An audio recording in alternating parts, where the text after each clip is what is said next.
A Universidade Alto Vale do Rio do Peixe, comprometida com seu papel de difusora do conhecimento, realiza o primeiro seminário de Arquitetura e Engenharia Civil da Uniarp, SAEC. O tema da primeira conferência da noite é Materiais de Construção com Propriedades Nanotecnológicas. O palestrante é Aécio de Miranda Breitbach. Aécio de Miranda Breitbach é engenheiro prestador de serviço credenciado junto à Caixa Econômica Federal e perito judicial. Especialista em patologia de fachadas, tintas e revestimentos, custos e orçamentação. Consultor de habitação popular. Possui muita experiência em obras públicas e reurbanização de favelas. Mestre em Engenharia Civil pela UFSC, com dissertação de biodeteriorização de tinta látex. Professor substituto de materiais de construção por 4 anos na UFSC. Pesquisador e aluno de doutorado na UFSC. Pesquisa sobre fotocatalisação em argamassas cimentícias. Com satisfação, passamos a palavra para o palestrante da noite. Boa noite a todos. Eu venho tentar trazer para vocês aqui hoje uma contribuição dentro do espírito do seminário, que é o funcionalismo, né, da engenharia e da arquitetura, no sentido em que a nanotecnologia traz novas funcionalidades para materiais conhecidos. Esse é o objetivo da palestra, ou seja, nós vamos tentar mostrar para vocês que materiais conhecidos como concreto, argamassas, tintas, plásticos, quase todos os materiais que a gente usa na construção, podem receber novas funções, ou podem ter então funcionalidades diferenciadas em função da própria nanotecnologia. O conceito básico da nanotecnologia é de que vamos tratar de um universo invisível, por isso o nome nano. O nano nos reflete a uma dimensão de 10 na menos 9 metros. O olho humano não tem acuidade suficiente para perceber essa dimensão. Então, os fenômenos estudados, né, e as experiências realizadas não conseguem ser visualizadas. Para se desenvolver a nanotecnologia, além dos nanomateriais, nós precisamos de equipamentos capazes de ler os resultados obtidos. Então, é uma tecnologia sofisticada, que depende da eletrônica, e a gente só conseguiu chegar nesse ponto exatamente em função do desenvolvimento da própria eletrônica. O que fundamenta, né, a nanotecnologia? É uma noção atômica e nuclear da matéria. Eu preciso enxergar como que os átomos e os elétrons funcionam para poder entender como que as propriedades nanotecnológicas podem ser ativadas nos materiais de construção, né?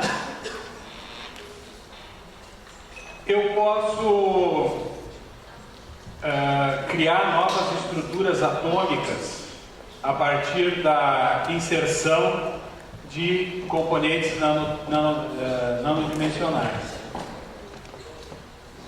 Um dos principais materiais que a gente tem hoje para tratar são os nanotubos de carbono. Vamos entender o que é isso aqui. Carbono é o átomo mais abundante na Terra, então fácil e barato de obter. A dificuldade está em organizar ele do jeito que a gente precisa. Então, para criar um nanotubo, que é esse tubo verde ali que vocês estão vendo, né? E esse tubo aqui também, né? Ele é primeiro planificado, ele é criado plano, ou seja, eu vou dispor as moléculas do carbono de uma forma plana e eu vou conseguir criar uma camada de moléculas de carbono. Com essa uma camada, como se fosse uma folha de papel, eu vou dobrar e criar um tubo e eu vou unir as extremidades dessa folha para criar um tubo. Então, criado o tubo, eu tenho agora o carbono, como a gente vê aqui, ó, digamos assim, numa camada simples, aqui com 3 camadas e aqui com outras camadas. Eu consigo dessa forma acelerar o processo de interação química, porque eu crio superfície específica de contato. Aí já começa um conceito importante, que todas as reações acontecem em função de superfície de contato.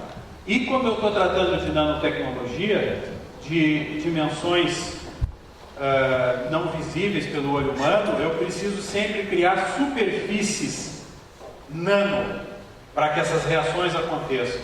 Então o tubo é interessante, porque ele deixa de ser plano, ele é circular, ele é um cilindro, né? Onde as reações acontecem interna e externamente.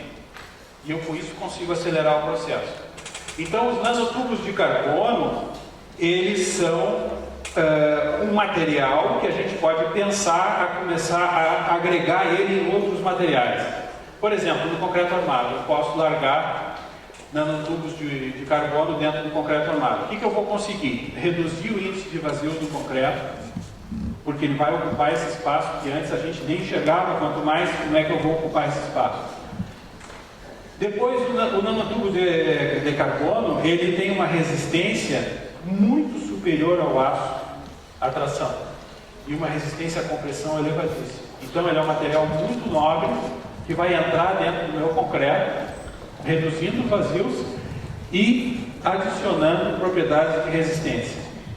Então eu posso pensar até em dosar, né, concretos especiais para fins especiais. Com isso eu consigo reduzir a dimensão das peças.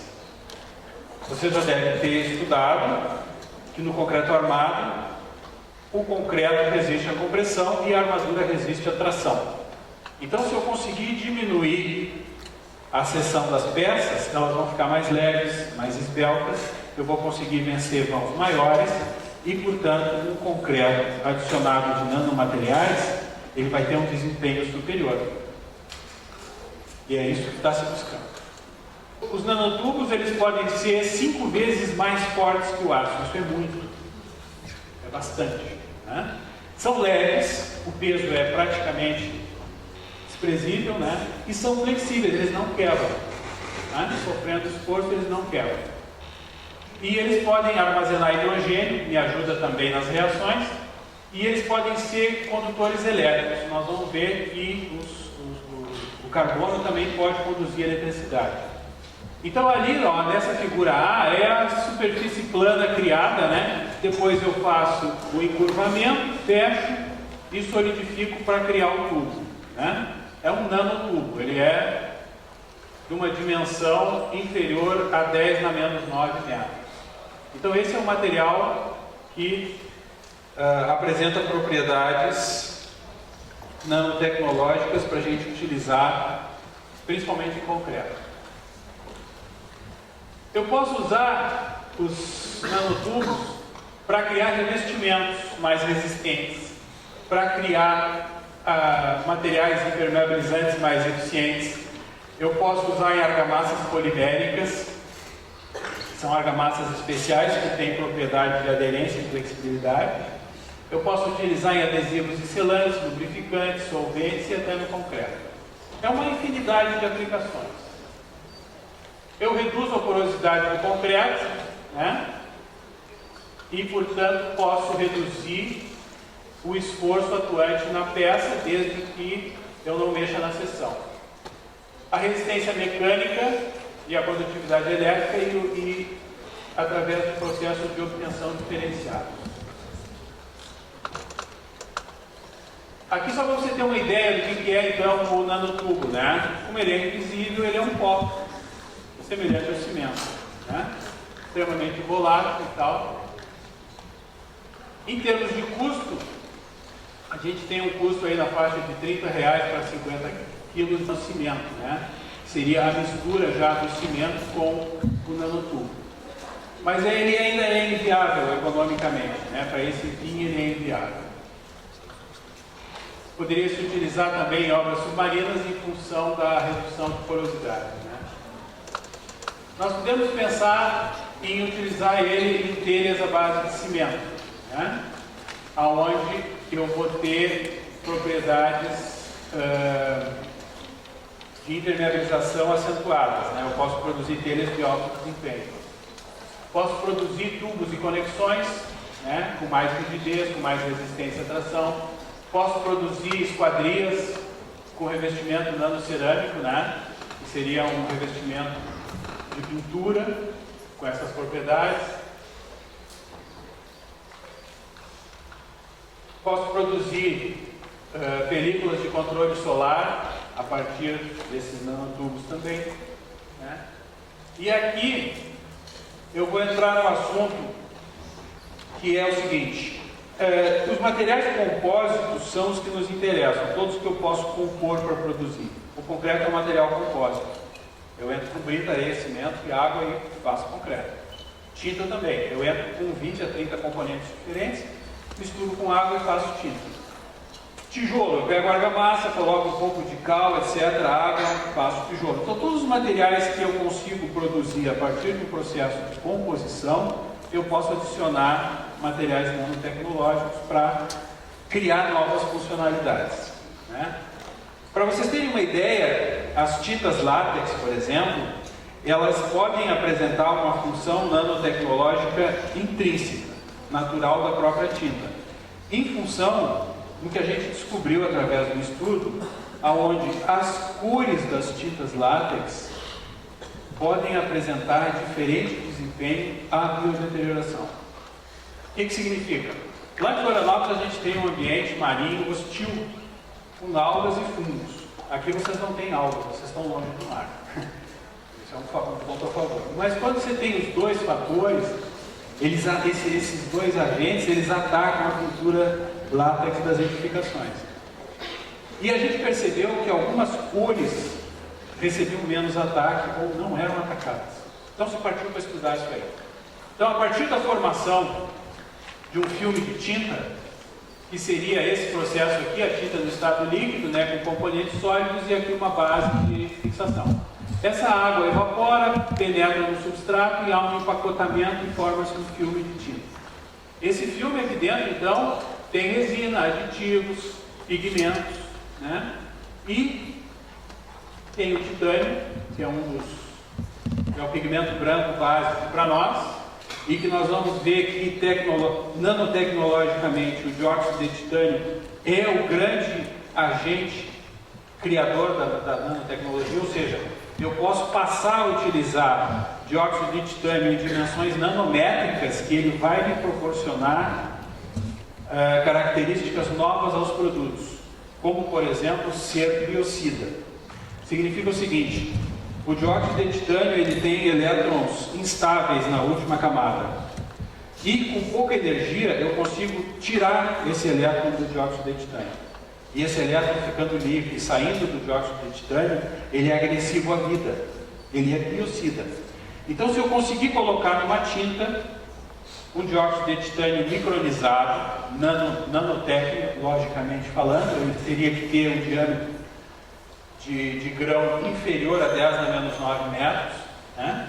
E aí sim, sob a ação do ultravioleta, que é uma radiação de energia, ele consegue perder o elétron da última camada, num processo contínuo. Eu sempre consigo tirar o último elétron da camada do dióxido de titânio quando o ultravioleta está atuando sobre ele. Então, se eu misturar o dióxido de titânio nanotecno dimensionado, em concreto, em argamassa, em tinta, eu vou conseguir uma propriedade que é a limpeza da superfície, a sua não biodeterioração. Porque no ambiente que nós vivemos, os agentes biológicos atacam os materiais de construção. Todos eles. Qualquer material que você pensar, o vidro, o alumínio, a alvenaria, o concreto, a pintura, todos os materiais são atacados, no maior ou menor grau. Então, se eu conseguir, por exemplo, produzir um vidro autolimpante com dióxido de titânio, que é possível, já está se fazendo isso, ele vai se autolimpar. Significa o seguinte: quando chove, aquele depósito de materiais que ficou sobre a superfície do vidro vão embora pela ação da chuva. E o vidro se autolimpa. eu não preciso mais limpar o vidro. A tinta é a mesma coisa, a tinta látex, que se formou o filme, eu posso ter uma superfície pintada com essa tinta que não vai ter ataque de micro-organismos. Mas o trabalho que a gente desenvolveu ali em Florianópolis foi inquietante porque nós começamos a imaginar que em torno do verde, por que dentro do verde não se desenvolvem fungos, né? Praticamente. Por que aqui tem um halo? Aqui tem um halo, que é uma região de neutralidade ali, né? Sem ataque e também não chegou no verde. Então dá a impressão que o verde tem um poder, né, em torno dele, em quase todos os lugares, de espantar um pouco o fungo. Por exemplo, aqui o azul não tem ataque de alga. Isso aqui é alga rosa. Vocês não estão acostumados com isso, mas rosa é a alga rosa do litoral brasileiro. Tá? Ataca a superfície. Isso aqui é bloco de concreto, tem uma capa de argamassa muito fina, molha com facilidade e a alga se estabelece ali. Só que no azul não tem alga, só no branco. Então isso e outras observações a respeito disso nos levou a concluir que algumas cores não eram atacadas. E a gente conseguiu estudar e chegamos à conclusão que a natureza química de alguns pigmentos influenciam na sua capacidade biocida de repelir a formação de micro-organismos de superfície. E isso é uma propriedade nanotecnológica, porque o pigmento ele tem dimensões nanotecnológicas. Ele é a granulometria dele é muito baixa. Ele é um pó virulento, muito semelhante ao cimento. Então, bom, só para vocês terem uma ideia, né? Isso aqui é uma foto de microscópio eletrônico, onde o filme de tinta foi rompido pelos filamentos dos fungos, que é a forma que ele tem de prejudicar o filme de tinta. E aqui alguma coisa a respeito das algas, para mostrar para vocês que elas têm cor. Muito embora essa imagem seja do hemisfério norte, onde algas são verdes, tá? Para nós aqui no litoral elas são rosa. Então aqui é uma foto que a gente obteve numa amostra ali na universidade, onde a gente percebe as hifas das algas, dos fungos, né? Penetrando e furando o filme de tinta.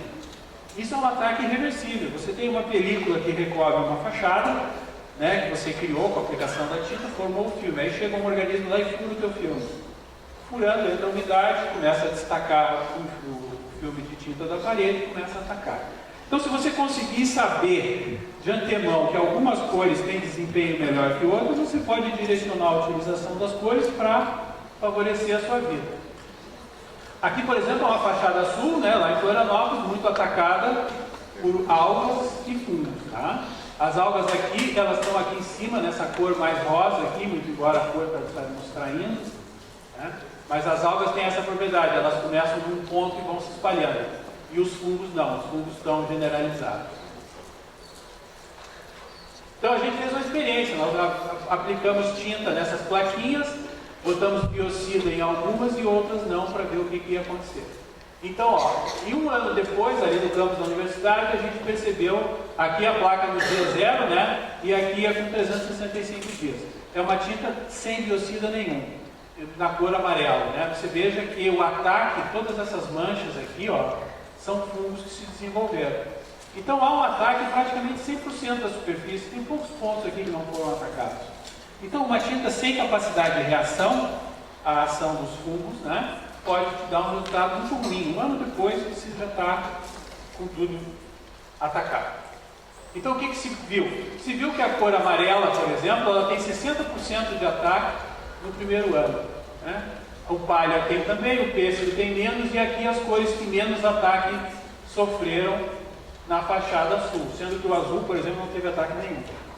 E isso tudo porque as tintas são iguais, o que muda é o pigmento. Então a resposta está no pigmento. Ele tem um poder nanotecnológico e biocida de repelir esses organismos. E na fachada norte, claro, o ataque é menor, porque a gente tem mais sol, né? Então foi na faixa de 40% daqui para trás, aonde o azul misteriosamente apareceu com um ataque. Houve uma interação com o sol e provocou um ataque maior. Mas veja que a cronologia da apresentação das cores é praticamente a mesma, né? Decrescente. Ataques maiores para ataques menores.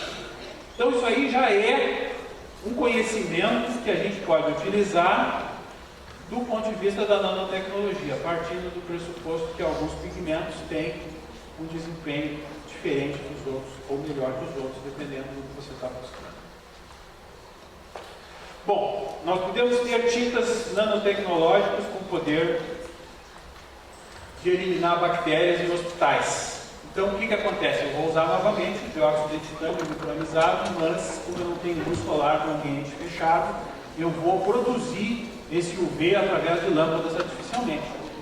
Então, eu posso, provocar essa radiação com iluminação artificial. O que acontece no hospital? A gente não quer as bactérias se proliferando lá dentro por uma questão de saúde pública, Então, se eu conseguir utilizar uma tinta que ela me ajude a manter o ambiente saudável, eu não preciso me preocupar tanto com limpeza, pelo menos de locais de circulação, não locais de atividade, mas de circulação.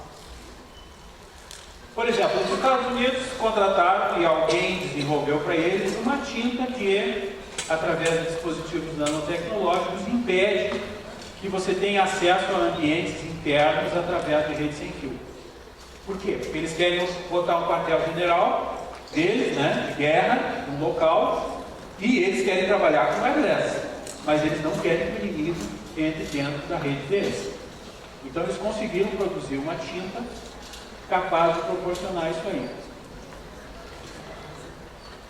Engenheiros da Universidade de Michigan também produziram tinta inteligente, que monitora estruturas metálicas. Isso aqui significa o seguinte: a gente pode revestir uma estrutura metálica com tinta nanotecnológica e medir a corrente elétrica entre vários pontos.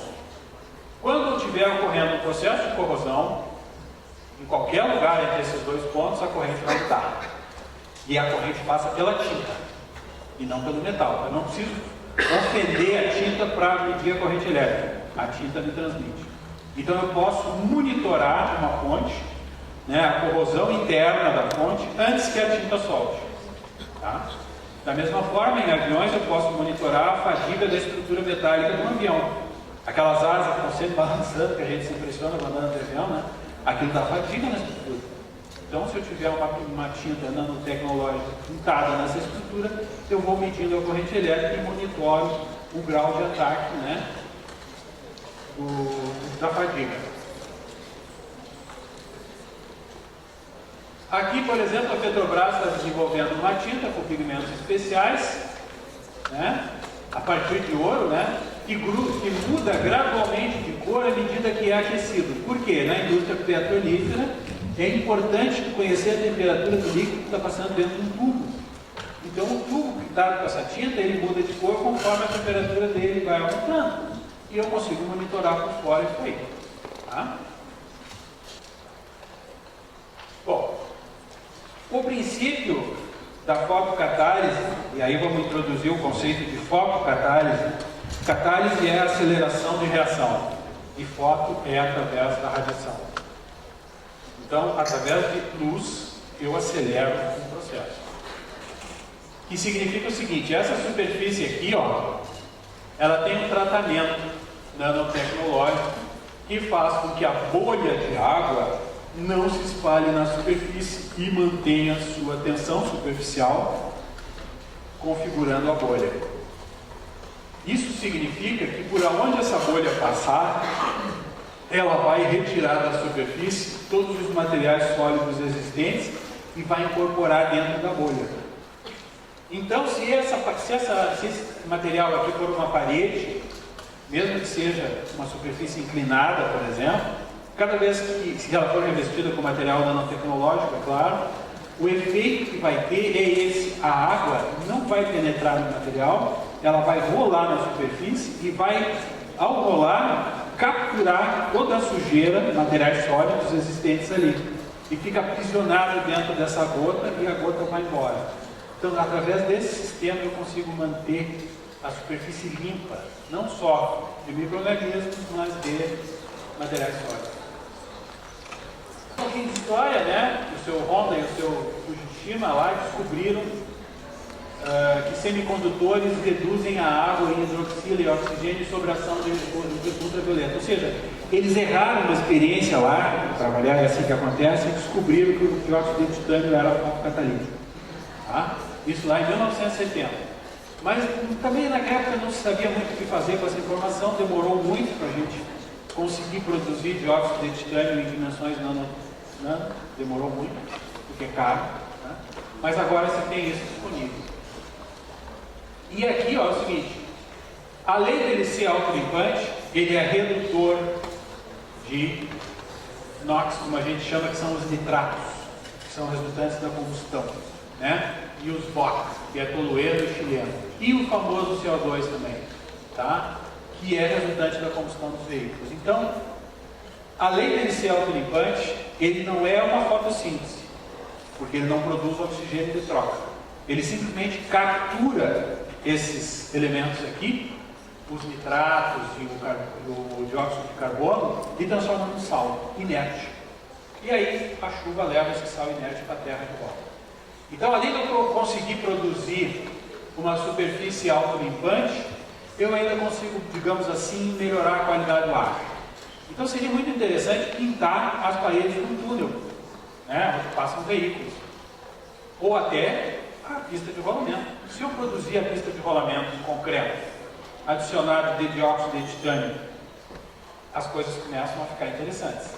Mas, em função do próprio custo, eu teria que produzir uma camada muito fina, porque o dióxido de titânio ainda é muito caro quando micronizado. E aí que entram as pinturas, porque as pinturas elas podem ser aplicadas em superfícies existentes. Muito estudo foi feito com argamassa e concreto como material final de exposição ao intemperismo. Vou mostrar para vocês vários prédios feitos no mundo com propriedades fotocatalíticas que são feitas em concreto ou em argamassa. Mas a tinta permite que eu pegue um prédio existente, que nunca foi pensado para ser assim, e transformar ele numa edificação capaz de ser permanentemente limpa e ao mesmo tempo me ajudar, né, no consumo do CO2 e dos nitratos da combustão. Isso é bem interessante.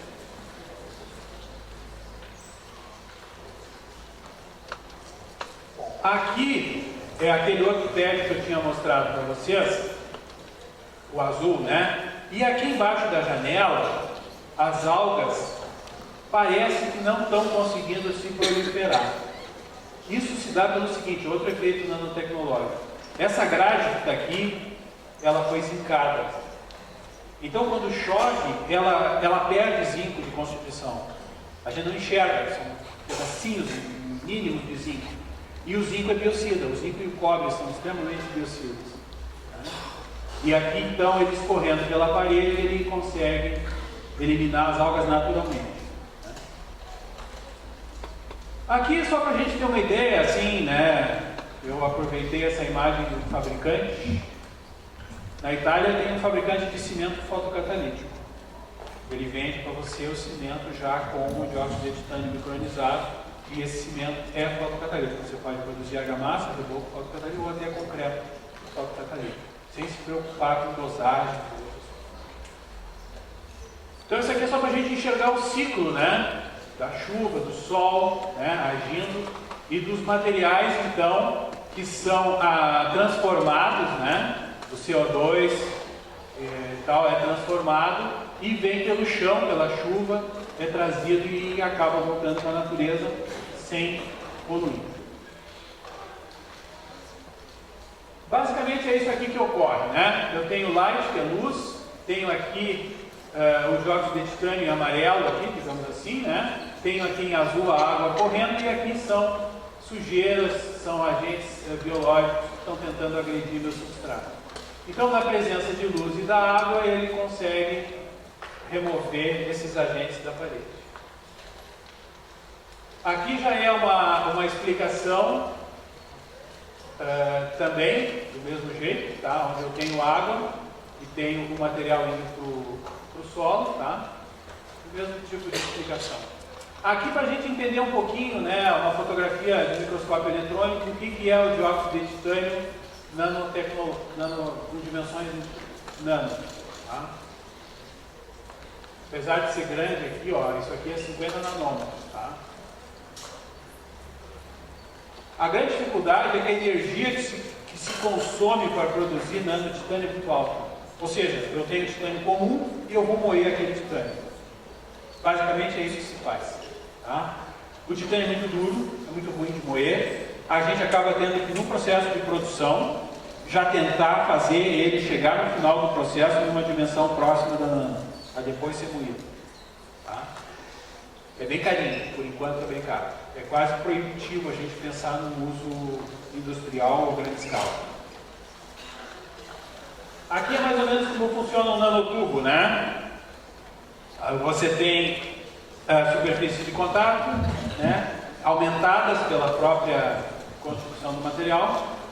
Aqui a gente tem uma imagem de como que uma superfície pode ficar. Isso aqui é interessante, depois eu vou retomar esse assunto com vocês, porque uma superfície como essa aqui, ela não retém materiais, porque essas dimensões aqui são muito pequenas.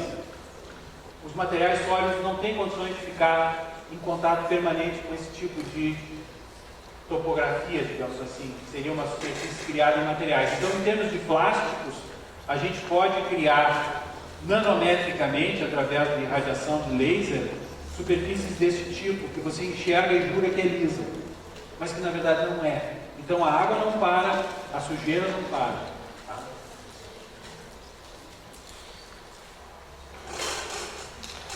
Aqui tem alguns, já existe a Pilgrim, por exemplo, fabrica um negócio chamado Active T, né?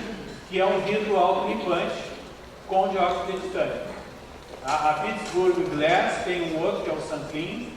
A Saint-Gobain tem o BioClean, tá? Tem vários aí já no mercado, todos devidamente patenteados, mas o princípio é o mesmo. Está começando a vir para o Brasil já esses vidros, eles são caríssimos, mas se você pensar que nunca vai precisar ir lá fora para limpar, é bem interessante.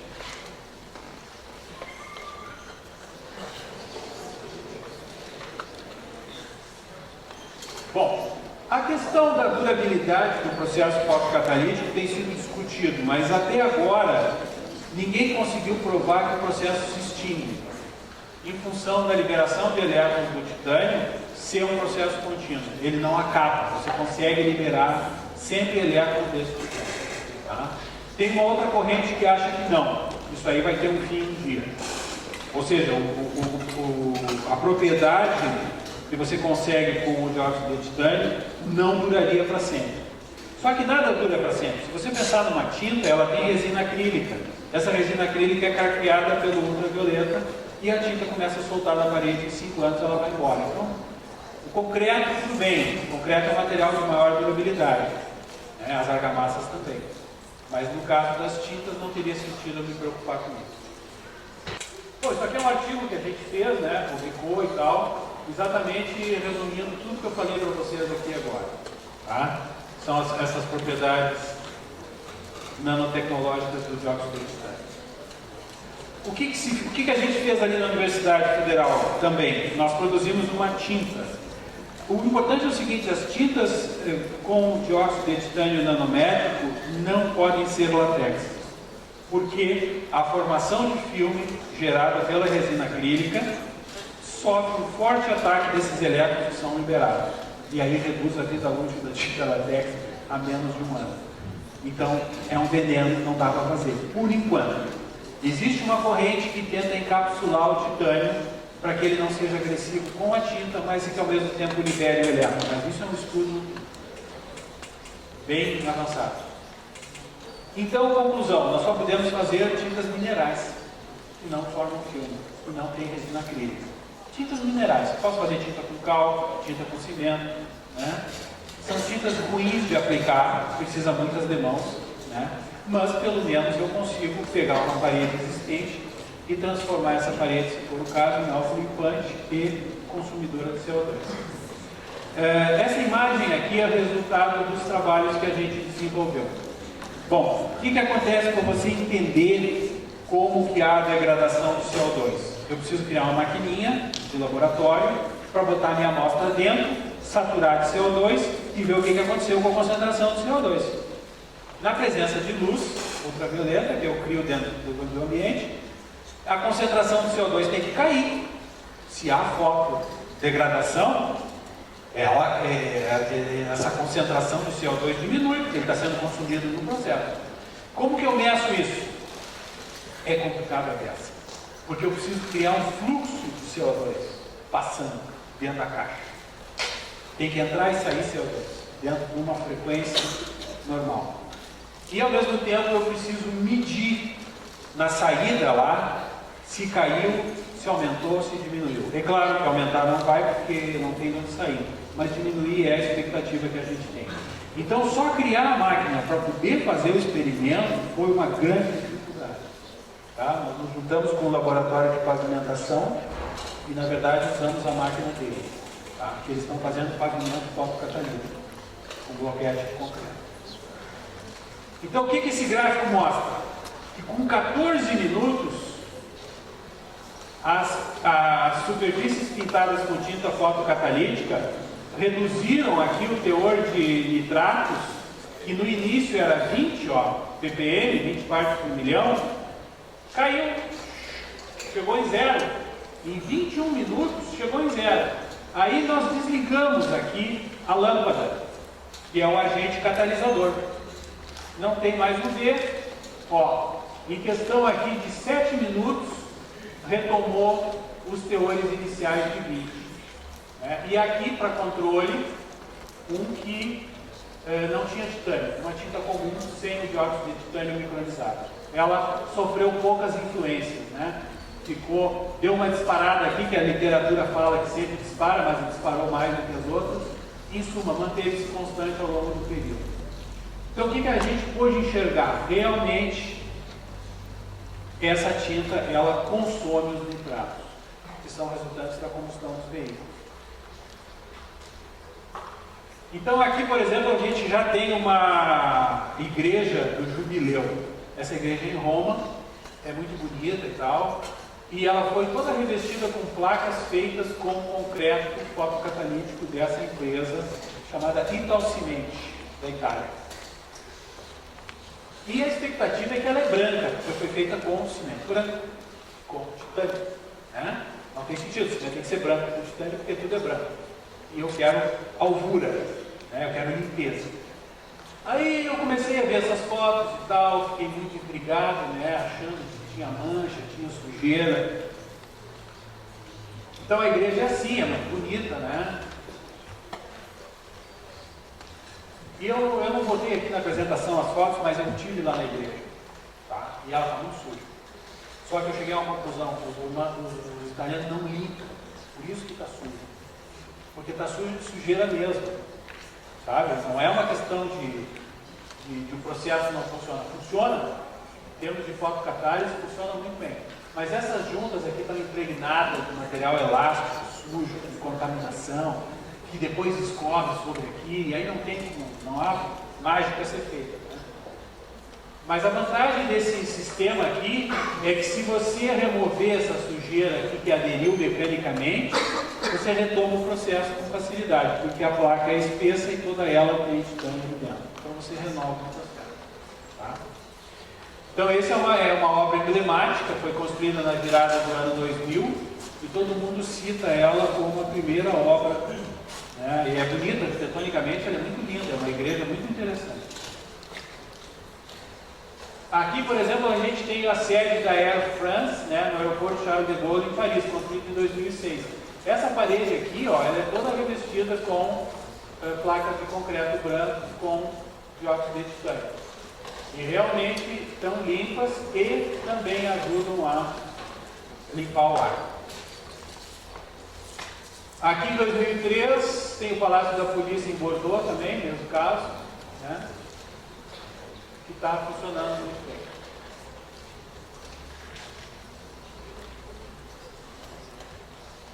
Aqui a gente tem em 2005 um edifício residencial produzido, que está aqui, com painéis pré-fabricados também, funcionando muito bem, na Bélgica, né?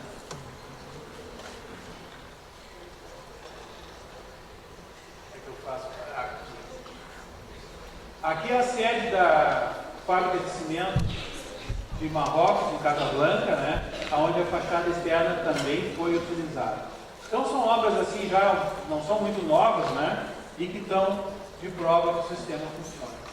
Aqui o túnel Humberto I em Roma, né, com 348 metros de comprimento, que foi a sua cambota pintada com tinta cimentícia fosfocatalítica branca. E o povo ali, ó, medindo a concentração de nitratos e de CO2 dentro do túnel. Claro que eles estão bem equipados, né, para essa função. Então funciona o sistema. E aqui é a iluminação, ó, produzindo ultravioleta para provocar a reação. Tá? Então ela apresenta um grande potencial, né, para reduzir, inclusive, custos de limpeza e manutenção. Pode transformar edifícios em células capazes, né, de contribuir para a limpeza e remoção de agentes agressivos. Né? Mas as pesquisas continuam sendo feitas. Aqui, para vocês terem uma ideia, é possível eu transformar, através da nanotecnologia e tratamentos de superfície, um aço inox bactericida. Significa o seguinte, ele é avesso à proliferação de bactérias. E é isso que mostra aqui, ó. Esse aqui é um aço, e aqui é uma solução de bactéria pura, né? Ele está se desenvolvendo ali, aqui não se desenvolve. Então, através da incorporação de dióxido de titânio dentro do aço inox, a gente consegue melhorar o seu desempenho. Bom, agora eu vou botar um pouquinho de medo em vocês, principalmente nas mulheres. O dióxido de titânio micronizado está sendo usado como filtro solar, em contato direto com a pele. O que acontece? Como ele é micronizado, ele entra na corrente sanguínea com muita facilidade. Ele vence membrana celular com muita facilidade.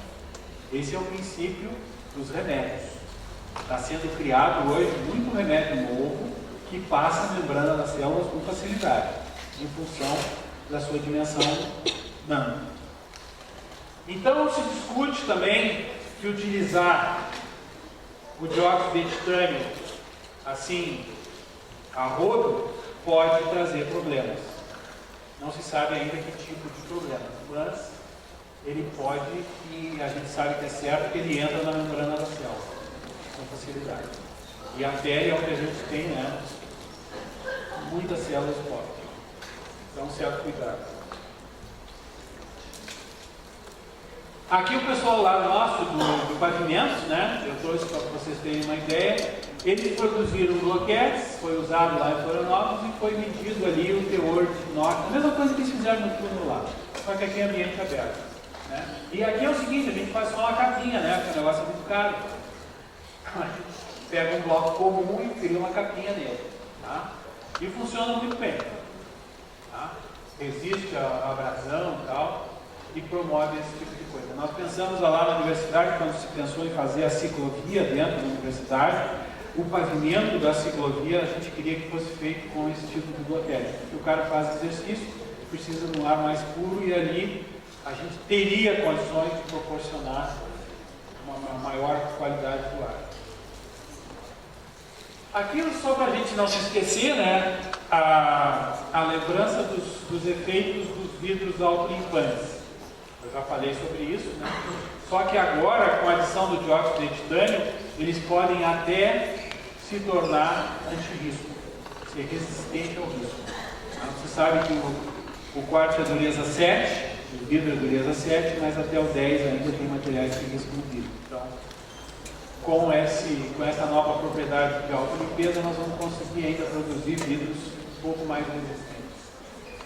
Aqui sim, isso aqui é uma novidade muito interessante, que são materiais autorregeneráveis. Aqui é uma plaquinha de concreto, tá? Que, ao ser quebrado, teria condições de, por si só, se regenerar, que nem um osso poderia se fundir novamente. Você pesquisa, tá? Claro, tem muito material polimérico aqui dentro.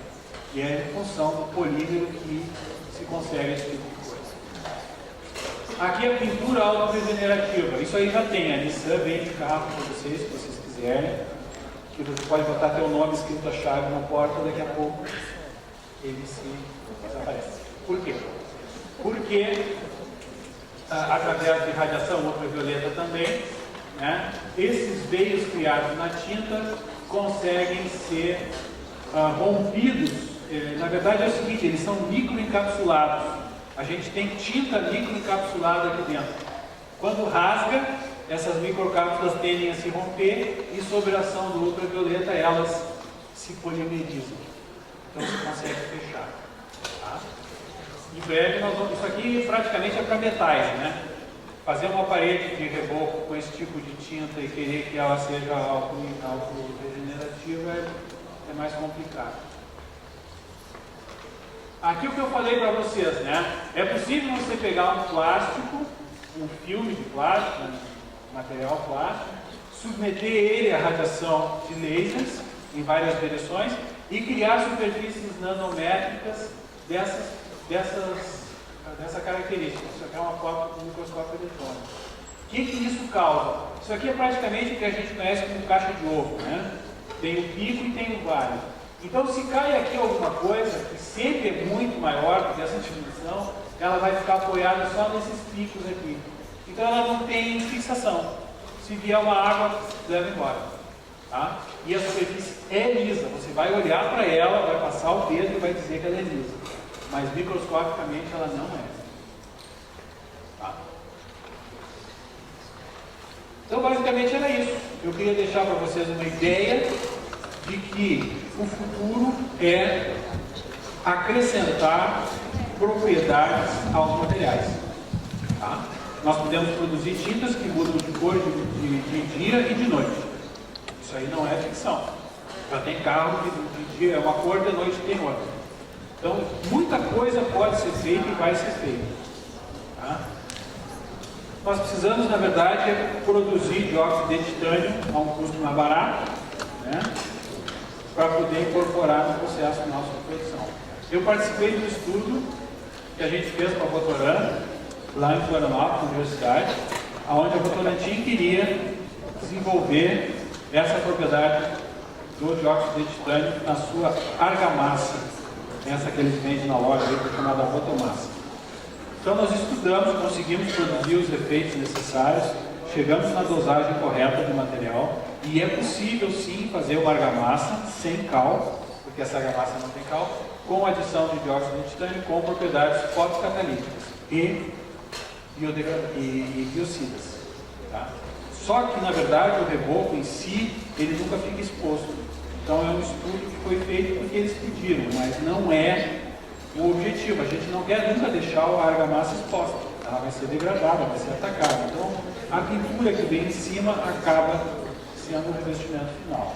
E as tintas, sim. As tintas têm melhores condições do que as argamassas de apresentar esse desempenho para nós. Outra coisa interessante que se pensou, e que na verdade a gente não conseguiu fazer valer a nossa ideia, era produzir telha de fibrocimento autolimpante. Porque aí a cidade vai ficar mais bonita, né? E a telha de fibrocimento, com o passar do tempo, escurece pelo fundo e não tem mais como limpar. Então é possível, tá? É só a gente criar um processo de conformação do fibrocimento em camadas também. Então na última camada, a gente podia botar uma argamassa de cimento que tivesse dióxido de titânio na sua constituição para ela ficar exposta à intempérie na camada final. Isso é possível.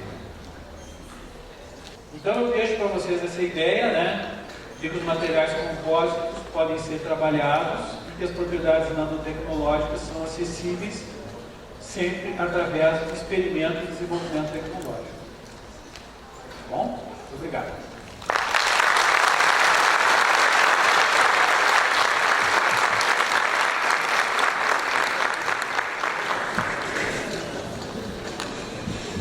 Agradecemos ao palestrante, convidamos Karina Pompermayer para entregar o certificado ao palestrante.